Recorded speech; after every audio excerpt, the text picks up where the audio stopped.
Hello students, हम लोग करने वाले class 8 science chapter number 2 that is micro organisms friend and foe. तो हम लोग अपना चैप्टर कंटिन्यू करते हैं। हमारा जो टॉपिक है आज का स्टार्ट करने का वो है क्लीनिंग द इन्वायरमेंट, यानी इन्वायरमेंट को साफ करना। Boojho and Paheli had observed, थोड़ा सा जूम करते हैं, the school gardener making manure. Boojho और पहेली ने देखा था कि जो स्कूल में माली है वो खाद तैयार कर रहा है। अलोंग विद देयर फ्रेंड्स, अपने फ्रेंड्स के साथ, they collected wastage of plant, vegetables and fruits from near by houses and gardens. उन्होंने क्या कुछ कलेक्ट किया है? प्लांट्स, पौधे, सब्जियां और फलों का वेस्ट अपने आसपास के घरों से और बगीचों से। They put them in a pit meant for waste disposal. उन्होंने उसको एक खड्डे में डाल दिया है जो कि वेस्ट मटेरियल के डिस्पोजल के लिए बना हुआ है। आफ्टर सम टाइम, कुछ टाइम के बाद, इट डिकम्पोज, ये डिकम्पोज हो गया, and got converted to manure, और ये खाद में बदल गया। Boojho and Paheli wanted to know how this had happened. Boojho और पहेली जानना चाहते थे कि ये कैसे हुआ था। Activity 2.5, take two pots and fill each pot half with soil. दो गमले लेने हैं और दोनों को आधा आधा मिट्टी से आपने भर देना है। Mark them A and B, A और बी उनके ऊपर मार्क कर दो।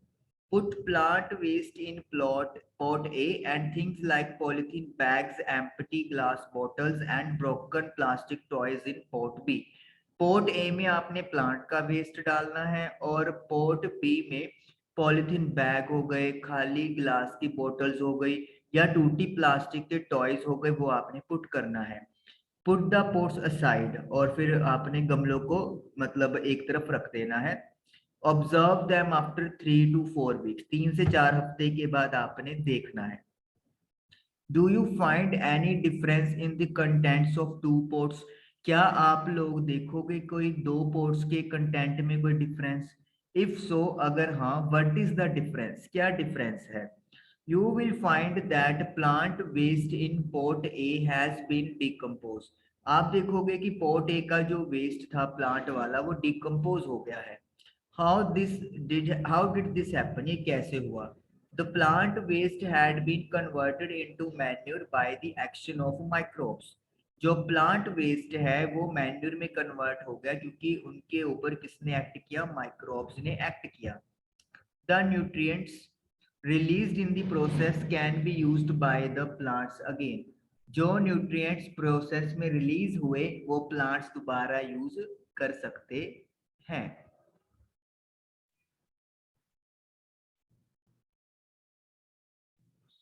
Did you notice that in pot B, the polythene bags, empty glasses, bottles, and broken toy parts did not undergo any such change?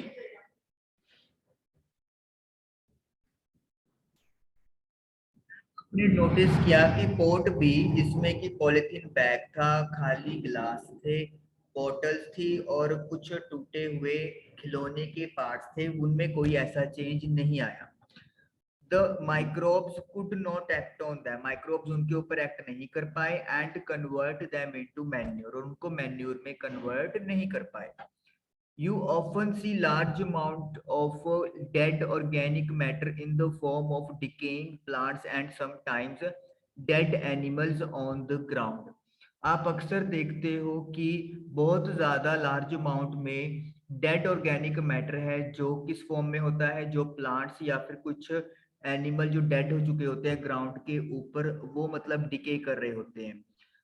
You find that they disappear after some time, आप देखो कुछ time के बाद वो disappear, गायब हो जाते हैं। This is because the microorganisms decompose dead organic waste of plants and animals, converting them into simple substances. ये इसीलिए है क्योंकि microorganisms in dead organic waste को, जो प्लांट्स और एनिमल्स का होता है, उन्हें डिकम्पोज कर देते हैं और उनको सिंपल सब्सटेंसेस में बदल देते हैं। These substances are again used by other plants and animals. और ये सब्सटेंसेस को दूसरे प्लांट्स और एनिमल्स दोबारा यूज कर सकते हैं। Thus, microorganisms can be used to degrade the harmful and smelly substances and thereby clean up the environment. तो जो microorganisms है वो किस लिए यूज किए जा सकते हैं, जो हार्मफुल नुकसानदायक हैं और जो बहुत ही मतलब स्मेली सब्सटेंसेस, मतलब आप गलत स्मेल प्रोड्यूस करते हैं, उनको डिग्रेड करते हैं और उनसे इन्वायरमेंट इससे वो साफ कर रहे हैं, मतलब इन सब्सटेंसेस को वो डिग्रेड खत्म करते हैं, इससे हमारा इन्वायरमेंट साफ होता है। हार्मफुल माइक्रो ऑर्गेनिज्म, अब ऐसे माइक्रो ऑर्गेनिज्म जो हमारे नुकसानदायक हैं। Microorganisms are harmful in many ways, microorganisms काफी सारे तरीकों से नुकसानदायक हैं। Some of the microorganisms cause diseases in human beings, plants and animals. कुछ microorganisms ऐसे हैं जो human beings, plants और animals में बीमारियां फैलाते हैं। Such disease causes microorganisms are called pathogens. ऐसे बीमारी फैलाने वाले माइक्रोऑर्गेनिजम्स को पैथोजेंस बोलते हैं। Some microorganisms spoil food, clothing and leather. कुछ माइक्रोऑर्गेनिज्म खाना, कपड़े और लेदर यानी चमड़े को नुकसान पहुंचाते हैं, खराब करते हैं। Let us study more about their harmful activities. चलिए इनकी हार्मफुल एक्टिविटीज के बारे में ज्यादा पढ़ते हैं। Disease causing microorganisms in humans, humans के अंदर जो बीमारियां फैलाने वाले माइक्रो ऑर्गेनिजम्स हैं। Pathogens enter our body through the air we breathe, the water we drink और द फूड वी ईट। जिन माइक्रो ऑर्गेनिज्म से बीमारियां फैलती हैं, मतलब पैथोजेंस, वो हमारे बॉडी के अंदर एंट्री करते हैं, किसके थ्रू? एयर के थ्रू, जब हम लोग सांस लेते हैं, पानी जो हम लोग पीते हैं और जो खाना हम लोग खाते हैं। They can also get transmitted by direct contact with an infected person or carried by an animal. ये ट्रांसमिट हो सकते हैं या तो किसी ऐसे पर्सन के साथ डायरेक्ट कांटेक्ट में आ गए हैं जिसको ऑलरेडी वो बीमारी है कोई, या फिर ये किसी एनिमल के द्वारा भी कैरी की जा सकती है, यानी एक जगह से दूसरी जगह पहुंचाई जा सकती है। Microbial diseases that can separate from an infected person to a healthy person through air, water, food और physical contact are called communicable diseases. जो माइक्रोब से होने वाली बीमारियां जो कि एक इन्फेक्टेड पर्सन से, यानी जिसे बीमारी है, उससे एक हेल्थी पर्सन को फैल सकती है। उसके फैलने के तरीके एयर के थ्रू, पानी के थ्रू, फूड के थ्रू या फिर फिजिकल कांटेक्ट के थ्रू हो सकते हैं, और ऐसी बीमारियों को कम्युनिकेबल डिसीजेस कहते हैं।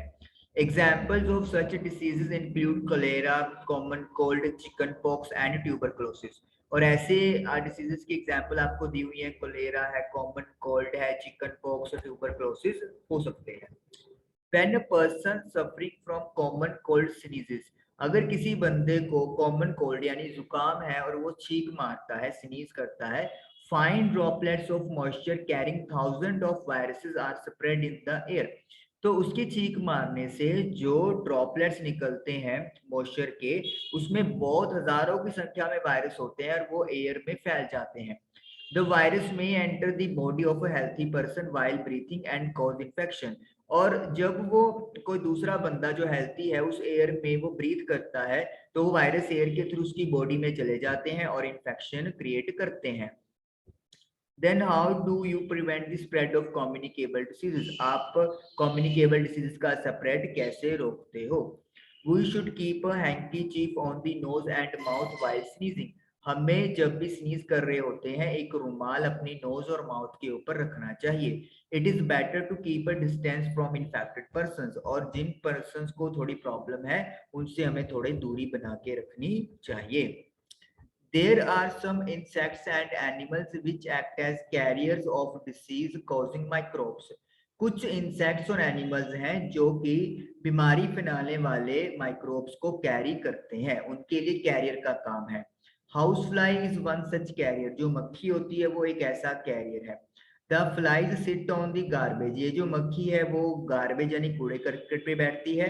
एंड एनिमल एक्सक्रीटा, और जो एनिमल्स ने वेस्ट मटेरियल निकाला होता है उसके ऊपर बैठती है। The pathogen stick to their bodies, जो बीमारी फैलाने वाले ऑर्गेनिज्म होते हैं वो उनकी बॉडी के साथ चिपक जाते हैं। When these flies sit on uncover food, they में transfer the pathogen.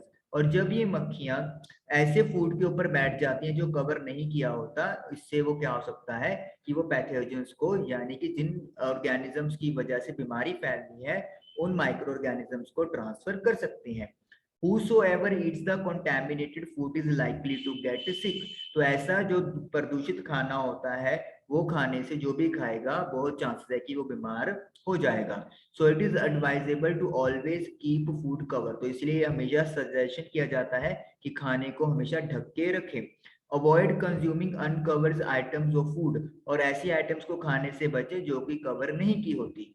Another example of carrier is female anopheles mosquito. एक और एग्जाम्पल है कैरियर की, जो है एनोफिलिस मॉस्किटो यानी कि मच्छर, जो फीमेल है। Which carries the parasite of malaria, जो कि मलेरिया को फैलाने वाले माइक्रो ऑर्गेनिज्म को कैरी करती है। Female aedes mosquito act as carrier of dengue virus. Dengue virus के लिए कैरियर का काम कौन कर रहा है? ईडेस मॉस्किटो कर रही है, जो कि फीमेल होती है। और ये पैराप्लाज्मोडियम है जिसकी वजह से मलेरिया होता है। How can we control the spread of malaria और डेंगू? हम लोग मलेरिया और डेंगू को कैसे कंट्रोल कर सकते हैं? Why does the teacher keep telling us not to let water collect anywhere in the neighborhood? हमें जो टीचर है वो क्यों ये बताते हैं कि हमें जो पानी है वो अपने आसपास कहीं पे भी इकट्ठा नहीं होने देना चाहिए। All mosquitoes breed in water. सारे मच्छर पानी के अंदर ब्रीड करते हैं, यानी कि आप ये बोल सकते हो कि नेक्स्ट वो रिप्रोडक्शन के लिए एग्स प्रोवाइड करते हैं। Hence, one should not let water collect anywhere in coolers, tires, flower pots, etc. तो इसीलिए पानी कहीं भी इकट्ठा नहीं होने देना चाहिए, कहीं पे भी, कूलर में भी नहीं, टायर या गमले वगैरह में भी नहीं। By keeping the surroundings clean and dry, we can prevent mosquitoes from breeding। अगर हम लोग अपना सराउंडिंग क्लीन रखते हैं और ड्राई रखते हैं तो मॉस्किटोज को प्रिवेंट किया जा सकता है ब्रीडिंग करने से।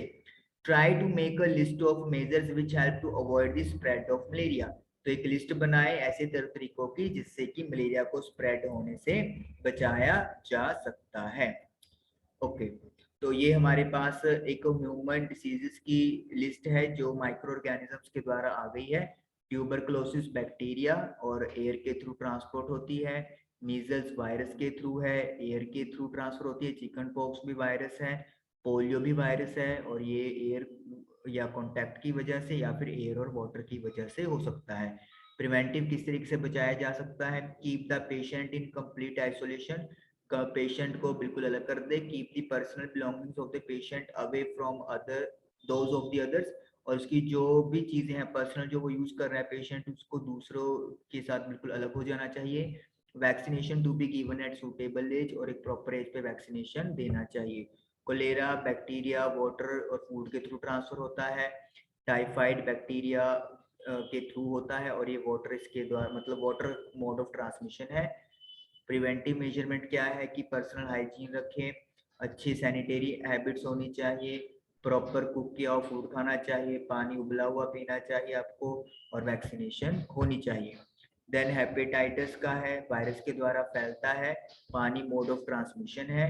ड्रिंक हमें हमेशा उबला हुआ पानी पीना चाहिए और वैक्सीनेशन होना चाहिए। मलेरिया प्रोटोजोआ की वजह से फैलता है। मॉस्किटो मतलब मोड ऑफ ट्रांसमिशन है, जो अभी हमने पढ़ा कि मॉस्किटो यहाँ पे कैरियर का काम करेगा। मॉस्किटो नेट एक मच्छरदानी यूज करनी चाहिए। एंड रिपेल्टेंट जो मच्छरों को दूर रखे वो यूज करने चाहिए। स्प्रे इंसेक्टिसाइड्स हमें स्प्रे छिड़कनी चाहिए। And control breeding of mosquitoes, और मॉस्किटोज की ब्रीडिंग कंट्रोल करनी चाहिए। कैसे? Not allowing water to collect in the surroundings, ताकि और पानी हमारे आसपास से कहीं भी इकट्ठा नहीं होना चाहिए। Some of the common diseases affecting humans, their mode of transmission and two general method of prevention are shown in table। तो कुछ जो अभी हमने पढ़ा उसी के बारे में ये हम लोगों को बताया गया है। तो आज का सेशन यहीं पे खत्म करेंगे। Thank you for watching the video.